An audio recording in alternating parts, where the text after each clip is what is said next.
pas ces choses. Pendant toute la vie de ton père, de ta mère, tu l'as négligé.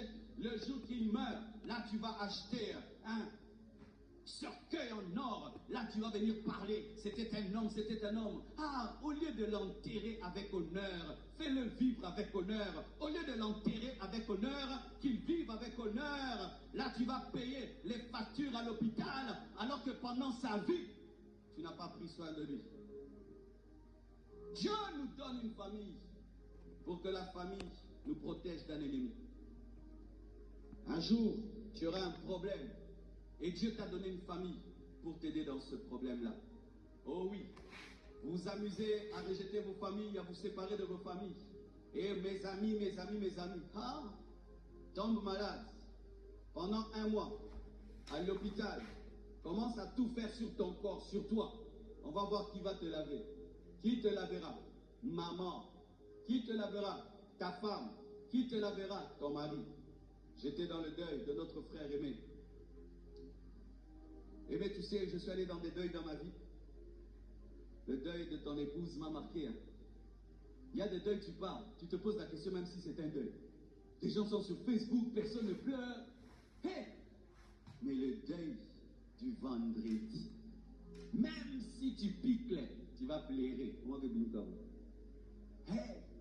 Non, non, non, non. Il y a longtemps que j'étais dans un vrai deuil comme celui-là. Les enfants pleuraient leur père.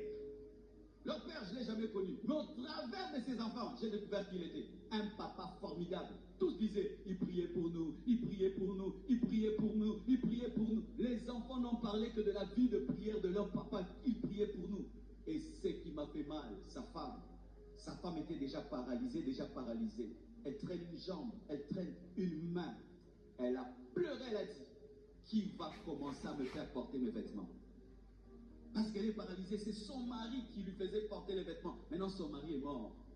Qui va me faire porter les vêtements? C'est-à-dire que face à cet ennemi paralysé, c'est son mari qui était là. Il y a des choses que seuls les membres de ta famille feront très facilement. Tu te retrouves à l'hôpital et tu vomis tout le temps. Qui va nettoyer tout le temps tes vomissures? Maman, ton mari, ta femme, tes frères, tes soeurs. Tu te retrouves en prison pendant 1 année. Qui ira te visiter tous les jours? Tes amis, ils vont te visiter au début. Mais après, j'ai pas eu le temps. Tu m'excuses, j'avais voyagé. Qui viendront tout le temps là? Les membres de ta famille. Et voilà que tu les rejettes. Alors que Dieu t'a donné une famille pour te protéger d'un ennemi.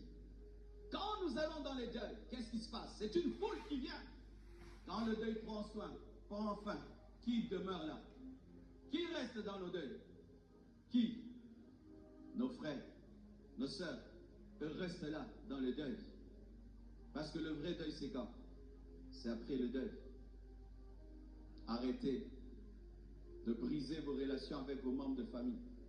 Il y a un ennemi qui viendra un jour dans votre vie. Aucun ami ne pourra tenir face à lui. Mais la famille tiendra.